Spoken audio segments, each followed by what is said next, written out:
Good morning students, how are you students. आज हम हमारा नया चैप्टर 5 स्टार्ट कर रहे हैं, जिसका नाम है कितने सारे त्योहार। जिसका क्या नाम है? कितने सारे त्योहार। इस कविता में, यह एक कविता है और इस कविता में त्योहारों के बारे में बताया गया है ना स्टूडेंट्स। इसमें कुछ ऐसे शब्द आएंगे जैसे एक वचन बहुवचन शब्द होते हैं वो। अब एक वचन बहुवचन शब्द क्या होते हैं वो मैं आपको इसके बाद वाले वीडियो में बताऊंगी, जो हमारी ग्रामर की कॉपी है उसमें लिखना होंगे, है ना। इसके पहले मैं आज आपको ये चैप्टर 5 की जो कविता है वो समझा रही हूँ। चैप्टर 5 है, चैप्टर 5 का नाम है कितने सारे त्योहार। चलिए हम स्टार्ट करते हैं। नन्हे दोस्तों, जंगल के सभी पशु पक्षियों ने छुट्टी का दिन अलग अलग ढंग से मनाया। इसके पहले चैप्टर 4 में हमने, चैप्टर 4 का नाम क्या था? छुट्टी का दिन। क्या था? छुट्टी का दिन। हमने वो पढ़ी थी ना। इसमें सब पशु पक्षी जो थे जंगल के, उन्होंने अलग अलग तरह से अपनी छुट्टी मनाई थी, ठीक है ना। अब कविता पढ़कर जाने की उन्होंने अलग अलग त्योहारों को कैसे मनाया। अब हम क्या कविता पढ़कर क्या जानेंगे कि उन्होंने अलग अलग त्योहारों को कैसे मनाया, ठीक है। पाठ से जुड़े कुछ शब्द: त्योहार, लोहड़ी, दिवाली, ईद, क्रिसमस।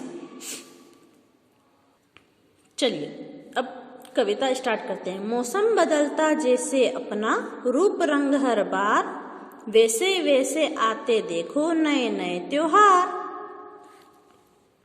स्टूडेंट्स, आपने देखा होगा कि मौसम तो बदलता रहता है। कभी बारिश होती है, कभी ठंड आती है, कभी गर्मी आती है ना। तो हर बारिश में मौसम तो हमेशा बदलता रहता है, पर हर बार जो ये मौसम बदलता है इसमें अलग अलग त्योहार आते रहते हैं, है ना। अलग अलग त्योहार आते रहते हैं ना। तो इसमें यही बताया गया है कि मौसम बदलता जैसे अपना रूप रंग हर बार, जैसे मौसम अपना रूप रंग हर बार बदलता है, वैसे वैसे ही नए नए त्योहार भी आते हैं। इसके बाद है मूंगफली तिल की खुशबू से भर जाते बाजार, साल में जब भी आता लोहड़ी का त्योहार। लोहड़ी क्या होती है स्टूडेंट्स? लोहड़ी कब आती है? संक्रांति पे लोहड़ी बनाते हैं ना पंजाबी लोग जो होते हैं। मूंगफली तिल के लड्डू हम बनाते हैं ना, मूंगफली और तिल्ली के लड्डू बनाते हैं ना संक्रांति पे, जब पतंग उड़ाते हो, है ना। तो ये लोहड़ी कब आती है? जब पतंग उड़ाते हैं ना संक्रांति पे, तब। तो मूंगफली तिल की खुशबू से भर जाते बाजार। जब बाजार में मूंगफली और तिल आते हैं तो बाजार में इसकी खुशबू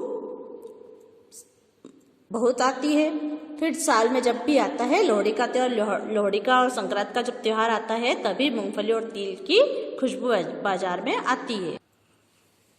दीपों की झिलमिल से रोशन हो जाता सारा संसार, साल में जब भी आता दिवाली का त्योहार।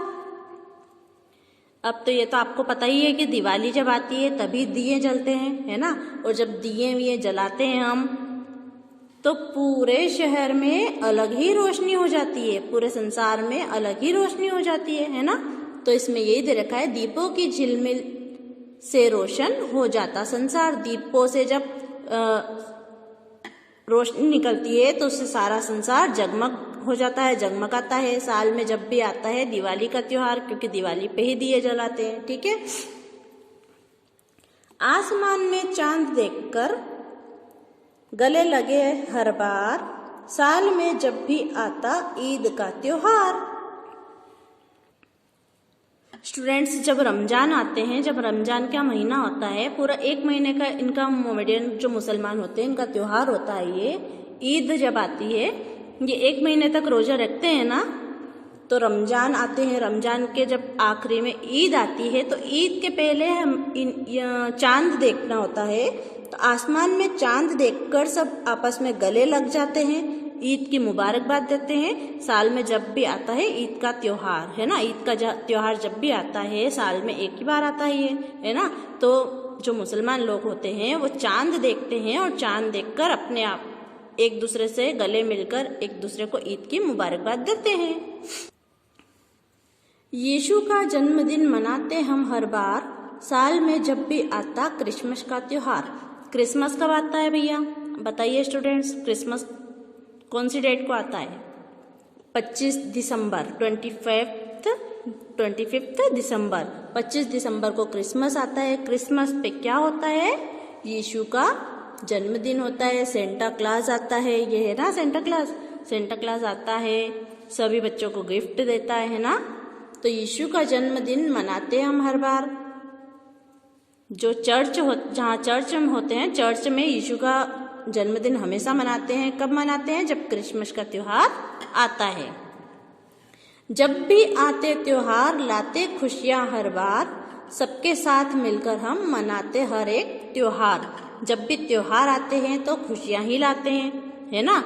जब भी त्योहार आते हैं तो खुशी होती है ना हमें। संक्रांत हुआ, दिवाली हुई, दशहरा हुआ, राखी हुई, कुछ भी हुआ, तो जब भी कोई सा भी त्योहार आता है तो खुशियां ही लाता है। सबके साथ मिलकर हम मनाते हर एक त्योहार। हम लोग क्या करते हैं? सभी आपस में मिलकर त्योहार को मनाते हैं।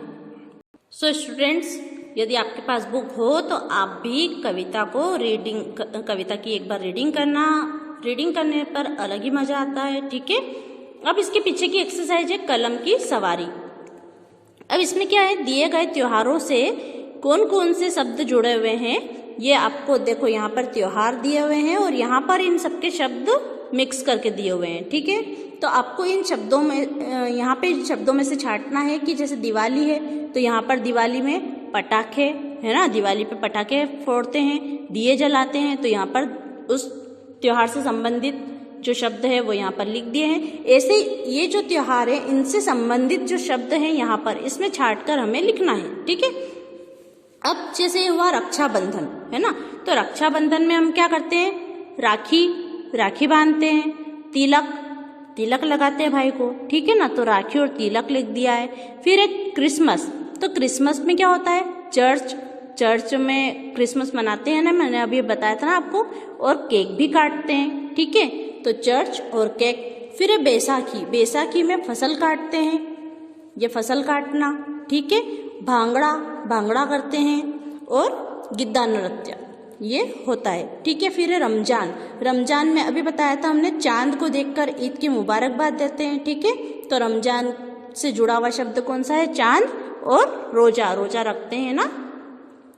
इसके बाद है दशहरा में है नवरात्रि, क्योंकि नवरात्रि के बाद ही दशहरा आता है, ठीक है। और दशहरे पे क्या होता है? रावण का दहन होता है, ठीक है। तो ये इससे जुड़े हुए शब्द आपको ये बुक के अंदर फिल करना है। सो स्टूडेंट्स, आज हमने हमारी कविता कितने सारे त्योहार की रीडिंग की है, समझा है इसको, इसकी एक्सरसाइज की है। तो आपको ये वीडियो देखकर इसकी एक्सरसाइज बुक में से कंप्लीट करना है, ओके। Thank you.